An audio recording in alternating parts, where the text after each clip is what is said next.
বিসমিল্লাহির রহমানির রহিম।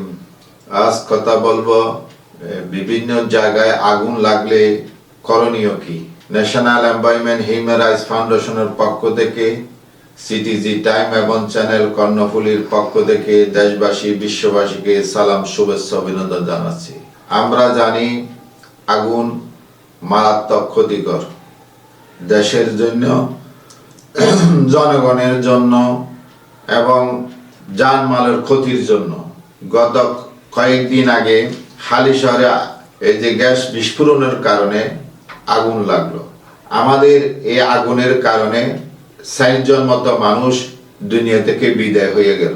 কারণটা কি? পর্যাপ্ত চট্টগ্রামে বাড়ি না থাকার কারণে ঢাকা নেওয়ার পথেই মারা গেল। তাহলে এত বড় একটা বাণিজ্যিক রাজধানী চট্টগ্রাম, আগুন লাগলে আগুনে ক্ষতিগ্রস্ত মানুষকে সেবা দেওয়ার জন্য মানসম্মত বাড়ি না থাকার কারণে ঢাকায় নিয়ে যেতে হয়। তাহলে ঢাকার দূরত্ব কত, কিভাবে নিবে? যানজটের শহর চট্টগ্রাম, ঢাকা যাওয়ার পথে মানুষ মৃত্যুর কোলে ঢলে পড়ে। ফায়ার সার্ভিস যথাযথ ব্যবস্থাপনা না থাকার কারণে অনেক সময় আগুন সহজে নিভানো যাচ্ছে না। আমরা গতকাল দেখলাম কক্সবাজারে গ্যাস বিস্ফোরণের কারণে এই যে 1 কিলোমিটার পর্যন্ত মানুষ ক্ষতিগ্রস্ত হইল, জানমালের ক্ষতি হলো এবং এখনো মৃত্যুর খবর আসে নাই, যদিও অনেকে মৃত্যুবরণ করবে।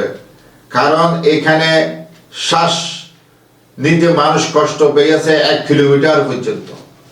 তাহলে আমরা যেই গ্যাসের জন্য যে ইউনিট আমরা দিচ্ছি, ফিলিং স্টেশন দিচ্ছি, পর্যাপ্ত এই যে প্রোডাকশন আছে কিনা, এটা নিবানোর ব্যবস্থাপনা আছে কিনা, এটা ফায়ার সার্ভিসের কিছু অশুধু অফিসার তারা নামে মাত্র সার্টিফিকেট দিয়ে দেয়। আবার অনেকে সার্টিফিকেট নেওয়ার জন্য ফায়ার সার্ভিসের কাছে গেলে তারা মাসের পর মাস, বছরের পর বছর ঘুরায়। তাহলে আমাদের ব্যবস্থাপনাটা আমরা সঠিক নির্ণয় করতে পারিনি, যার জন্য মানুষের জীবন চলে যাচ্ছে, ঘরবাড়ি ক্ষতিগ্রস্ত হচ্ছে, মানুষ আগুনে পুড়ে মরে যাচ্ছে। বাড়ি না থাকার কারণে চট্টগ্রামে বেশি ক্ষতি হচ্ছে। এই মানুষগুলি যদি বাড়ির কাছে থাকতো, সাথে সাথে যদি হাসপাতালে ভর্তি করা যেত, তাহলে ঢাকা নেওয়ার পথে মারা যেত না। তাহলে আমাদের করণীয় কি? আমাদের করণীয় হলো চট্টগ্রামে পূর্ণাঙ্গ বাড়ির প্রতিষ্ঠা করা, হাসপাতালগুলি যেটা হতে যাচ্ছে সেটা দ্রুত শেষ করা।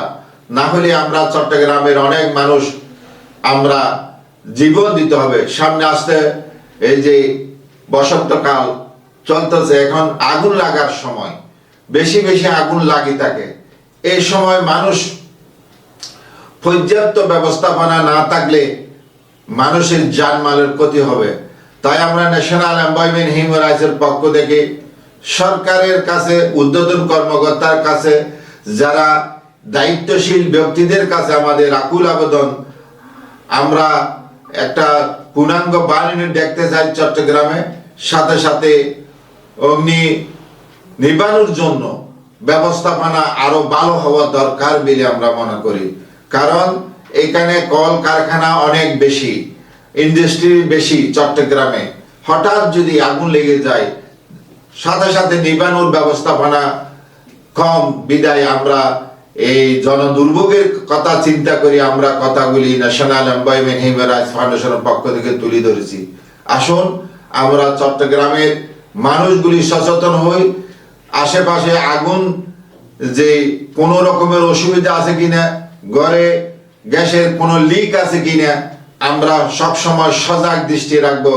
যেহেতু আমরা বারবার দেখতে পাচ্ছি এই যে সিলিন্ডার বিস্ফোরণে অনেক সময় বাসা বাড়ি ক্ষতিগ্রস্ত হচ্ছে, মানুষ মারা যাচ্ছে। আমরা সচেতন হব, অপরজনকে সচেতন করব, এই হোক আমাদের প্রতিজ্ঞা। সবাইকে ধন্যবাদ জানাই আমার বক্তব্য এখানে শেষ করলাম। আল্লাহ হাফেজ।